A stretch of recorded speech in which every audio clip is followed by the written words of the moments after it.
한번 인사 나누시겠는데요. 예, 이렇게 합니다. 약속을 믿고 기다립시다. 약속을 믿고 기다립시다. 예, 추석 명절 어떻게 보내셨나 모르겠네요. 교회에서 작은 그 선물을 나눠드렸는데 저기 좋은 곳에서 김을 공수해서 나눠드렸는데 제가 집집마다 방문하는 게 목적이었는데 못 간 집도 있고 그렇습니다. 그래서 그런 분은 꼭 이렇게 김을 여기 뒤에 유아실에 있으니까 본인이 직접 선물을 챙겨 가시면 좋겠고 어찌하든 이 코로나 시국에 집에서 예배 드리시는 가정도 있고 해서 가봤는데 이사 간 집도 있었고 그리고 이렇게 처음 가보는 집도 있었습니다. 그래서 어, 이 추석 명절 친척 집에 못 가고 그러실 수도 있었겠지만 어쨌든 좀 나눔이 있는 그런 명절 되었기를 바랍니다. 다시 한번 인사합시다. 말씀 잘 들읍시다. 말씀. 감사합니다. 우리는 지난주부터 이 누가복음 2장을 통해서 예수님 탄생 이야기 그리고 예수님의 어린 시절 이야기 그리고 이제 그 어린 시절 이야기는요 오늘 오후까지 말씀드리면 이렇게 다 끝이 납니다. 자, 말씀드린 대로 이 부분은 다른 복음서와는 좀 다르게 누가복음에만 좀 강조가 되어 있고 그렇게 특별한 기술입니다. 즉 이 어린 시절에 대해서 마태복음, 마가복음, 요한복음에는요 마가나 요한은 아예 없고요. 그 다음에 마태복음도 그렇고 잘 드러나지 않는 부분입니다. 그래서 특별히 누가가 어떤 의도를 가지고 썼는지를 좀 생각하시면서 읽으시면 참 재미있습니다. 그런데 이 예수님의 어린 시절에 관한 부분들은 주로 성탄절 그리고 어린이 주일 혹은 어버이 주일 가정교육과 관련해서 설교되어지는 부분이 많더라고요. 그래서 저도 고민이 좀 된 것이 지금은 성탄절도 아닐 뿐더러 여기 모인 대다수의 분들은 어르신들이라서 자녀 교육은 물론이고 다 출가를 시키셨고 그래서 노년이 되신 분들이 많기 때문에 그냥 이 부분은 뭉뚱거리고 그냥 넘어가면 좋겠다라는 생각도 해보게 되는데 그러나 감사하게도 사실 이 본문들은요 굳이 성탄절 혹은 뭐 어린이주일 신앙 교육에 관해서만 다루어질 필요는 없습니다. 즉 그 부분에서도 교훈을 얻을 수 있지만 중요한 건 누가가 왜 굳이 다른 복음서에 없는 예수님의 어린 시절 태어나서 성전에 가서 할례 받으시고 또 이렇게 오늘 오후에 있을 그 12살 때 성전에 홀로 남겨져서 부모님을 금신케 했던 그 부분들을 왜 기록했는지를 살펴보면요.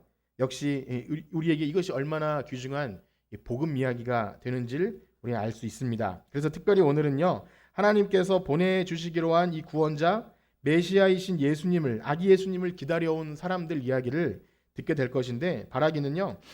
오늘도 누가가 기록한 이 복음 이야기를 천천히 따라가시면서 2000년 전에 있었던 그 일이지만 여전히 우리에게도 동일하게 감당할 수 없는 은혜가 될 줄 믿습니다. 그래서 그 예수님, 아기 예수님 우리도 발견하고 우리에게 오신 예수님을 그 은혜를 경험하는 여러분들 되시길 간절히 축복합니다.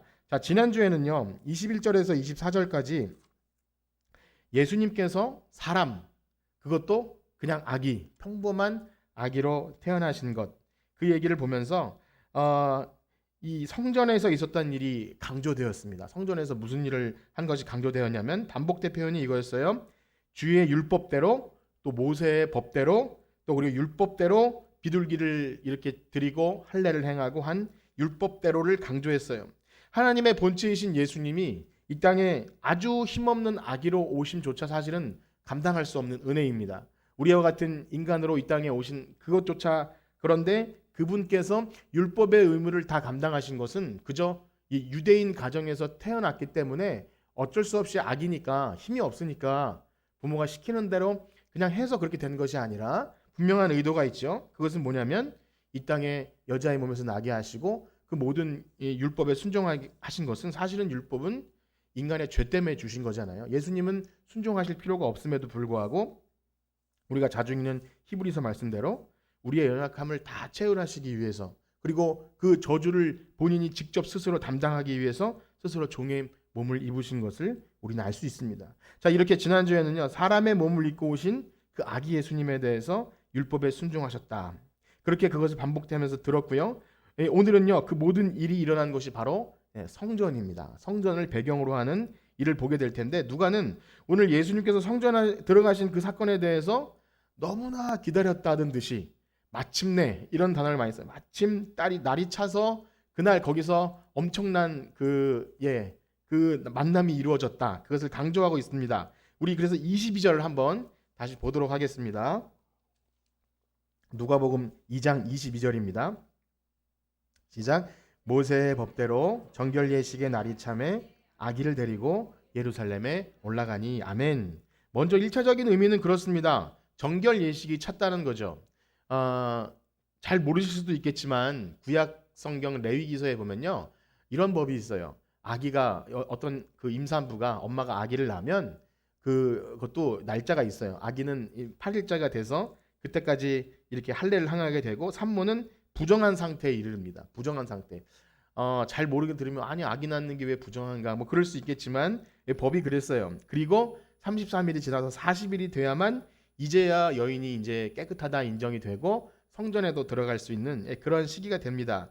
그래서 아마도 예수님께서 이 할례 받으신 내용은 지난주에 이미 있었고 8일째 그리고 나서 오늘 마리아와 요셉과 함께 성전에 들어갔기 때문에 예수님 태어나신 지 한 40일 어간이 되지 않았을까 그렇게 생각이 됩니다. 마찬가지로 1차전은 의미가 그거지만 보시면 날이 참해, 즉 때가 참해, 누가가 그런 뉘앙스로 강조를 해요. 드디어 성전에 올라가셨다는 말을 강조하기 위해서 마침내 이 날이 차서 예수님이 성전에 올라가셨습니다. 이것을 강조해요. 이따 보시면 아시겠지만 그런 편이 또 등장합니다. 왜 그랬을까요? 누가는 이것이 왜 그렇게 기대가 됐고 이것에 의미를 부여하고 있을까요? 자, 성전이 무엇인지를 한번 생각해 봅시다. 성전은요, 하나님이 자기 백성들 가운데 거하시겠다고 한 그 성막에서 출발했어요. 우리가 새벽에 이제 출애굽기를 보고 있는데 그 제사법과 성막에 대해서 이제 곧 등장할 텐데, 하나님께서 내가 너희들 가운데 거하는 처소를 만들기 원한다. 거기서 예배 받고 만나길 원한다 하는 것이 바로 광야에 세우신 천막이었죠. 그런데 그것이 이제 다윗과 솔로몬 때 이르면 성전으로 바뀌었고, 지금 사실 여기는 뭐 솔로몬 성전은 아니겠지만 그 위에 무너지고 또 스룹바벨 성전도 무너지고 헤롯 성전이긴 하지만 어쨌든 여기가 성전입니다. 성전에 드디어 성전의 주인이신 예수님, 그분이 여기에 임하시는 거죠. 그동안 그 언약 파괴로 인해서 포로로 잡혀가고 그 가운데 하나님의 영광은 떠나가고 더 이상 성전에서 드리는 제사가 의미가 없어진 것처럼, 거기다가 많은 사람들이 종교 지도자들은요 자신의 특권과 그런 것을 위해서 정치적 그런 종교인들이 되어버리고 그 암흑과 같은 시간, 계시도 없던 그런 400년 어간의 시간이 지나간 이후에 드디어 예수님께서 그 영광스러운 모습으로 성전에 오셨다. 물론 이제 공생의 때가 되면 아주 더 임팩트 있게 그 예루살렘 성전 입성 있지 않습니까? 종려주일. 그게 실제로 있겠지만 지금은 아마 예고편인 것 같습니다. 자, 그런데 그 영광스러운 사실을 누가 알았을까요? 대제사장 혹은 율법학자 아니면 그의 부모인 마리아나 요셉, 막 기대감을 가지고 드디어 성전의 주인이신 예수님이 성전에 들어가신다, 문들아 머리 들어라 하면서 막 그렇게 환영했을까요?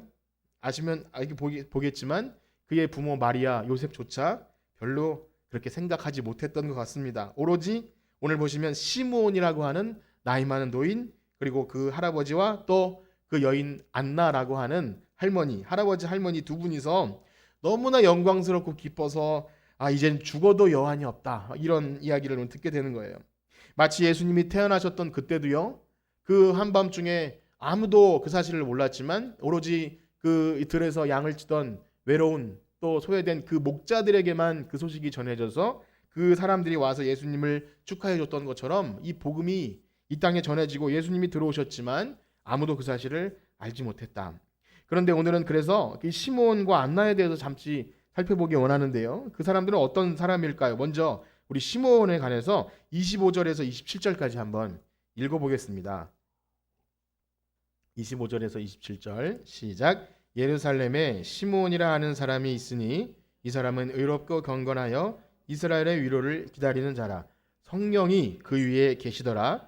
그가 주의 그리스도를 보기 전엔 죽지 아니라 하는 성령의 지시를 받았더니 성령의 감동으로 성전에 들어가매 마침 부모가 율법의 관례대로 행하고자 하여 그 아기 예수를 데리고 오는지라. 아멘.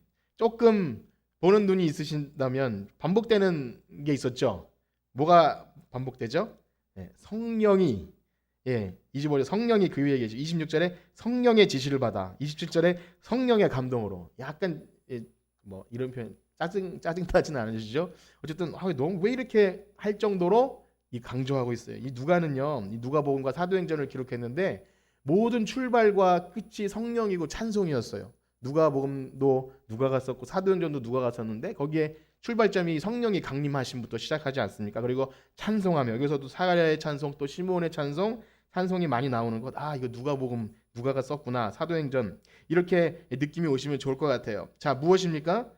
이스라엘의 위로를 기다리는 자였어요. 시므온은 이스라엘의 위로를 기다리는 자. 약속을 기다렸던 사람들인데 시므온에 관한 정보는 이게 전부입니다. 부족하지만 분명한 것은 아마 선지자였음에 당연하죠.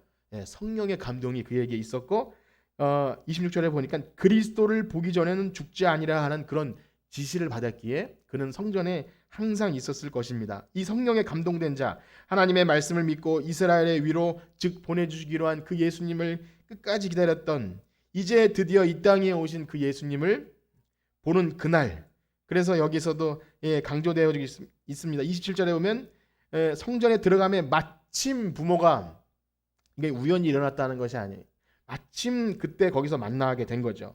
바로 그때 예수님도 정결 예식이 찬 바로 그때 성전에 들어가셨고 시므온도 마침 거기서 역사적인 만남이 이루어진 것입니다. 그래서 28절부터는 시므온의 찬송이 나오는데 그 예수님 아기 예수님을 안아보고 너무나 기쁘고 영광스러워서 마치 요한의 출생 때 사가랴가 찬송한 것처럼 이렇게 찬송을 하는데요. 이것이 이렇게 대조를 이루고 있는데 우리 그 찬송을 다 읽어보겠습니다. 28절에서 33절입니다.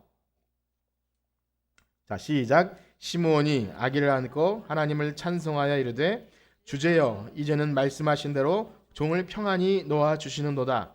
내 눈이 주의 구원을 보았사오니 이는 만민 앞에 예비하신 것이요 이방을 비추는 빛이요 주의 백성 이스라엘의 영광이다 하니 그의 부모가 그에 대한 말들을 놀랍게 여기더라. 아멘. 단순히 말하면 이거예요. 전 이제 죽어도 여한이 없습니다. 평생 기다렸던 예수님을 이제 내 눈앞에 이렇게 보고 안아보니까 얼마나 영광스러운지 이제 종을 평안히 놓아주시는도다. 이런 죽음 참 기대가 되고 설레네요. 정말 이제 예수님 만납니다. 이 성령의 감동이 없이는 있을 수 없는 일이죠. 이 아기를 안아봤는데 아직 앞으로 30년이나 지난 후에나 있을 33년 혹은 그 정도이나 있을 일인데 성령의 감동하심으로 그것을 미리 보았다는 거죠. 내 눈이 주의 구원을 보았다. 이 아기를 보고 어떻게 그런 상상 추측을 해낼 수 있습니까? 절대 그럴 수 없는 것이죠. 그렇기 때문에 성령의 감동으로만 가능한 것입니다. 거기다가 이 아기가 그저 우리 다윗 왕처럼 우리 민족을 구원해줄 어떤 정치적인 왕을 뛰어넘는 여기 보면 온 민족 이방의 복음을 전하는 그러한 복음이 되는 놀라운 것에 관해서도 예언하고 있습니다. 찬양하고 있는 것이죠. 그제서야 부모가 그 말한 것을 듣고 놀랍게 여깁니다. 어릴 때 탄생할 때 그 천사가 나타났던 그것이 바로 이런 것인가 하고 생각했을 수 있습니다. 그냥 단순히 우리 아기 가지고 이 할아버지가 왜 이러지? 그건 아니었겠죠. 그리고 나서는 시므온이 예수님의 어머니인 마리아에 관해서도 이런 예언을 해줍니다. 우리 34절에서 35절인데요. 한번 읽어보겠습니다. 34절 35절 시작. 시므온이 그들에게 축복하고 그의 어머니 마리아에게 말하여 이르되 보라 이는 이스라엘 중 많은 사람을 패하거나 흥하게 하며 비방을 받는 표적이 되기 위하여 세움을 받았고 또 칼이 내 마음을 찌르듯 하리니 이는 여러 사람의 마음의 생각을 드러내려 함이니라 하더라. 아멘. 자, 우리는 이 말씀이 굉장히 추상적인 내용이라서 잘 모르실 수도 있고 좀 감이 오시는 분도 있을 거예요. 감이 오시는 분은 이제 이 누가복음이 처음인데 끝까지 다 읽어보셨거나 아니면 교회를 오래 다니셨거나 이거 참 놀라운 예언이기도 하면서 너무 슬픈 예언입니다. 이스라엘 중 많은 사람을 패하거나 흥하게 한다는 것은 예수님이 전하시는 그 하나님 나라의 복음 때문에 어떤 사람은 그 복음에 순종해서 이제 승리하겠지만 어떤 사람은 멸망의 길을 간다는 것이죠. 거기다가 멸망받을 자들로부터 비방을 받고 죽임을 당하게 된다는 것은 바로 예수님이 하나님 나라의 복음을 전했지만 그 멸망당할 자들로부터 십자가에 못 박히시고 그렇게 버림을 당하시죠. 그리고 이 복음은요 모든 만민에겐 기쁨의 좋은 소식일지 몰라도 마리아에게는 자기 사랑하는 아들이 눈앞에서 십자가에 달리는 그 끔찍한 장면을 봐야 되는 고통스러운 것에 직면하게 되리라고 하는 그런 내용입니다. 아마도 마리아는요, 그 예언이 구체적으로 무엇인지 도저히 알 길이 없었을 거예요. 역시 이 복음서를 처음 읽는 사람들도 도대체 지금 이 시므온이 이 어린 아기를 안고 이런 말을 하나 잘 몰랐을 거예요. 그런데 역시 이 누가복음을 끝까지 다 읽어보면, 다시 앞으로 돌아가 보면, 아, 그래서 시므온이 이때 그런 예언을 한 것이나 이렇게 알게 되겠죠. 자, 그리고 또 한 사람의 노인이 나옵니다. 이번에는 안나인데요. 우리 36절에서 39절까지 한번 읽어보겠습니다. 시작. 또 아셀 지파 바누엘의 딸 안나라 하는 선지자가 있어 나이가 매우 많았더라. 그가 결혼한 후 7해 동안 남편과 함께 살다가 과부가 되고 84세가 되었더라. 이 사람이 성전을 떠나지 아니하고 주야로 금식하며 기도함으로 섬기더니 마침 이때에 나와서 하나님께 감사하고 예루살렘의 속량을 바라는 모든 사람에게 그에 대하여 말하니라. 주의 율법을 따라 모든 일을 마치고 나사렛에 이르니라. 아멘. 이번에는요, 나이 많은 여인이고요. 그 사람은 그래도 족보가 있네요. 아셀 지파 바누엘의 딸. 우리가 뭐 족보 얘기를 해도 잘 모르시겠지만 이 여인은 더 중요한 건 선지자라고 그렇게 명시가 되어 있어요. 결혼한 후에 7해 동안 남편과 살다가 과부가 돼서 그 이후로 84년을 한 것인지 아니면 나이가 84세인지는 이 두 가지로 다 해석이 된다고 합니다. 어찌 되었든 아주 오랜 시간 동안 홀로 외롭게 지내면서 성전에서 위로를 받고 거기서 하나님의 성전을 떠나지 않고 금식하면서 기도했던 여인인 것이죠. 역시 그녀도 38절에 읽으신 대로 마침 이때에 예수님이 그 정결 예식이 날이 차서 올라갔고 시몬도 그때 때가 되어서 만난 것처럼 안나도 그 자리에서 이렇게 셋이 만난 거예요. 마침 이때 거기서 나가서 시몬과 마찬가지로 예수님을 만나보게 된 것이죠. 이 아기가 하나님이 보내주신 메시아인지 알아본 사람이 그 큰 성전에서 그 이스라엘 전체 민족 중에 이 시므온과 안나 두 사람이었는지 아니면 더 있는데 생략하고 기록한 것인지는 잘 모르겠지만 중요한 사실은 누가는 이 남자로 대표되는 시므온 또 여자 안나 성경에는 두세 증인 법이 있어서 이렇게 두 명 정도만 있으면 확증이 되는 거예요. 그것을 염두에 뒀는지 이 대표적인 사람들을 통해서 예수님을 맞이하게 하셨는데 중요한 건 뭐냐면 성령에 감동되어서 즉 우연히 일어난 것이 아니라 마침 때가 되어서 드디어 날이 차서 그날 그렇게 영광스러운 모임이 그 자리에 있었던 것이죠. 예언이 성취된 것입니다. 그렇습니다. 우리 여기 복음의 특징을 몇 가지로 알아볼 수 있는데요. 이 예수님이 전하시는 복음은 꼭 양날의 검 같아서 아까 전에 시므온이 이 칼이 찌르는 것 같이 하려 할 딱 그 칼이 양날의 검을 얘기한다고 합니다. 양날의 검 같아서 어떤 자들은 승리하게 하고 어떤 자들은 패하게 되는 거예요. 참 양면성이 있다는 거죠. 어떤 자들에게는 그것이 기쁨의 소식이 되기도 하고 어떤 자들에게는 심판의 소식이 되기도 한다는 것입니다. 그리고 복음 때문에 그 복음을 전하다가 예수님처럼 그 복음 때문에 핍박을 당하게 비방을 당하게 된다는 것이죠. 또 한 가지 놀라운 사실은요. 이 복음은 예언의 말씀을 듣고 끝까지 믿음을 지키는 자들에게 예언의 성취가 일어남을 보여줘요. 즉 미래를 소망합니다. 우리 이 기독교 신앙은요. 소망을 가지고 신앙생활을 하는 거예요. 이 땅에서 모든 것이 다 완성되지 않아요. 그래서 우리가 이 땅에서 살아가는 그것이 우리가 신약 성경 보면 자주 등장하는 말이 성령으로 소망을 가지고 오늘을 살아가는 그 나그네와 같은 모습이 많이 등장하죠. 그래서 오늘 누가는 약속의 소망을 가지고 끝까지 기다렸던 두 사람에게 예수님이 오심이 그 사람 눈에 현실로 보게 되었다는 것을 너무나 영광스럽게 드러내고 있어요.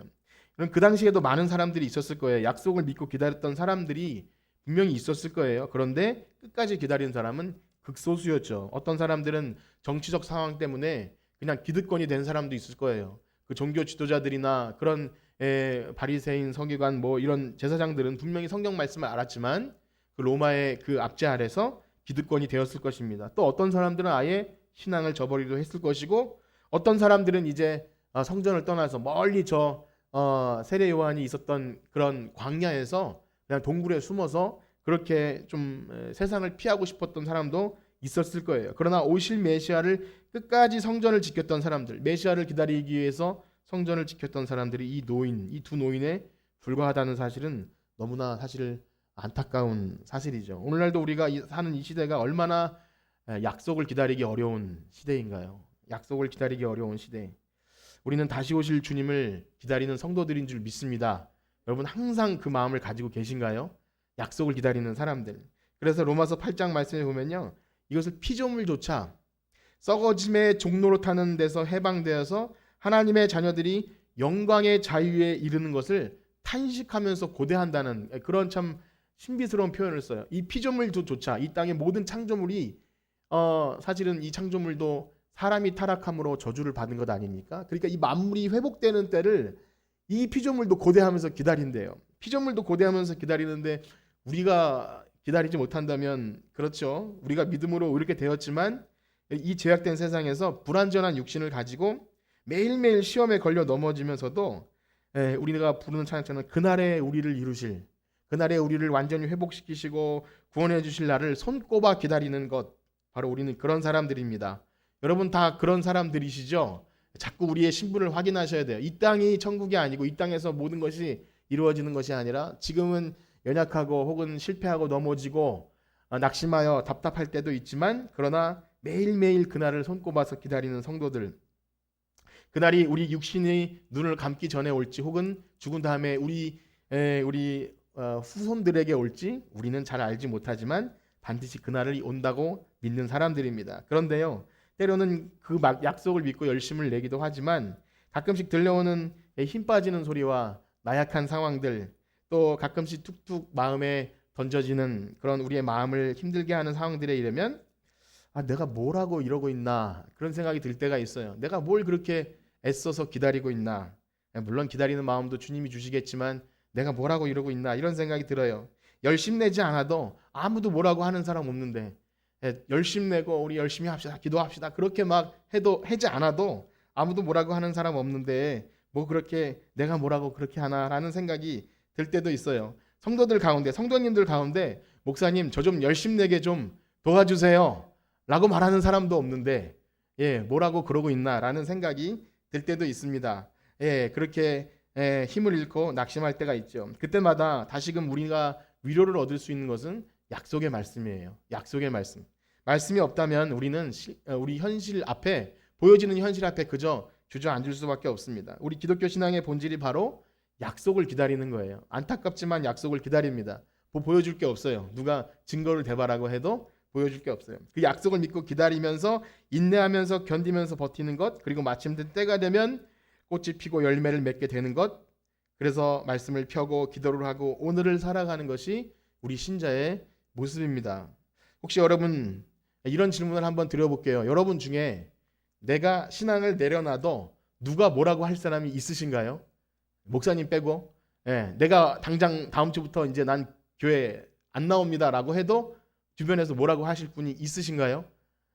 그렇다면 감사하게 생각하십시오. 그렇다면 감사하게 생각하세요. 오늘날은요 이제 그만해도 뭐라고 할 사람이 없는 시대인 듯 합니다. 그래서 오히려 그동안 어떻게 버텨왔는지 정말 대단해. 그러면서 이런 좀 웃긴 비아냥거리는 소리가 있어요. 교회 탈출은 지능순이다. 그런 조소가 있기도 합니다. 아직까지 교회 다녀? 라고 말할 수도 있어요. 이럴 때일수록 더욱 필요한 것이 무엇일까요? 이런 우리가 믿음 지키기 더 어려운 시대일수록 필요한 것이 무엇일까요? 바로 시므온과 안나에게 감동하셨던 그 성령의 역사인 줄 믿습니다. 우린 그것을 사모하셔야 돼요. 정말 더 절실한 시기이죠. 우리 힘으로 안 된다는 것을 더 절실하게 뼈저리게 느낍니다. 그래서 우리는요 성령님의 역사가 우리 속에 충만히 부어주셔서 역사하시도록 기도하셔야 돼요. 성전에서 성전을 떠나지 않고 금식하면서 예수님 오실 때를 기다렸던 그 안나와 시몬, 그래서 우리의 식어져 버린 구원의 확신, 복음의 능력, 주의 일에 대한 열심들, 영혼을 사랑하는 마음들, 직분을 처음 받았을 때 그 두근거림이 있으신가요? 그것이 식어졌다면 우리는 깜짝 놀라서 기도하셔야 돼요. 가끔씩 다 내려놓고 싶다는 말을 듣기도 하고 어떤 분들은 저는 기도 순서에서 좀 빼주십시오. 혹은 저는 이제 그만하겠다는 말을 들을 때 참 저쪽도 힘이 빠질 때가 있어요. 물론 어려운 상황 가운데 때문에 그렇기도 했겠지만 그렇게 예수님 아직 오시지 않으셨는데 이제 내 역할 사명 다 한 것도 아닌데 그렇게 하는 것, 여러분 그 상태에 여러분들 그냥 내버려 두시겠습니까? 그냥 그대로 있으시겠습니까? 그러다 주님 오셨는데 못 알아보면 어떡하죠? 안나와 시므온은 끝까지 기다리고 인내하면서 예수님, 아기 예수님 알아보지 않으셨습니까? 그것처럼 우리가 한번 생각해 보세요. 예수님 오셨는데 누구에게 소식을 들었어요? 뉴스에서 들었어요. 그 기독교의 예수님이 오셨대요. 이미 오셨대요. 끔찍한 거 아닙니까, 여러분? 그렇습니다.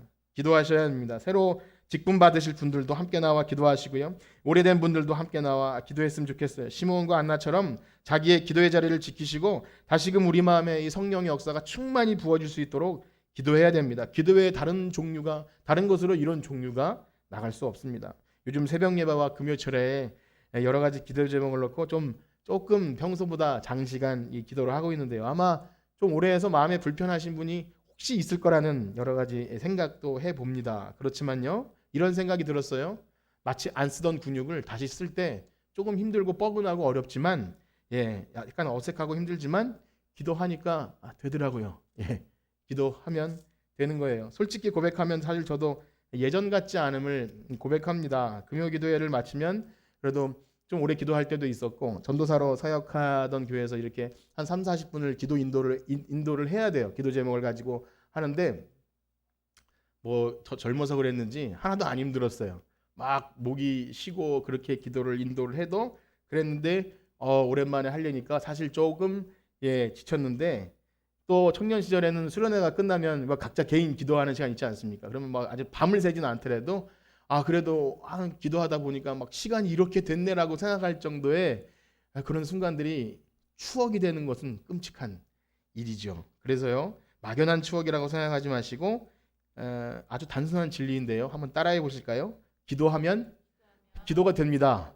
하면 되는 거예요. 그래서 시간을 이렇게 금요 기도회 때나 그럴 때 그냥 거기에 앉아 계셔도 되는 겁니다. 그리고 뭐 광고는 아니지만 뒤에 이렇게 중보 기도함을 이렇게 마련했는데, 기도 제목이 있으시면 아무거나 적어서 넣어주시면 금요 기도회 때 그것을 열어서 함께 기도해 드리려고 합니다. 그래서 기도가 너무나 절실하다는 것, 우리의 뭐 개인적인 소원, 그거를 뛰어넘어서 이 마지막 때 예수님 다시 오실 때를 기다리는데 성령의 역사가 없이는 버틸 수가 없는 시대라는 것, 더 절감하는 시대입니다. 간절히 소망하기는 우리 가운데 이미 오신 예수님, 그 전해진 복음, 그 복음의 영광이 식어지지 않기 위해서 기도하시기를 축복합니다. 그래서 성령님 오늘도 우리 가운데 찾아오셔서 이 예언의 말씀이 믿어지고, 그 말씀이 믿어지지 않으면 절대 기다릴 수 없거든요. 다시 오실만 하신 예수님의 말씀이 정말인가 이렇게 식어진다는 것은 뭐냐면 기도하지 않고 말씀 보지 않았다는 거죠. 그 말씀의 소망이 오늘 우리를 버티며 견디게 하는 줄 믿습니다.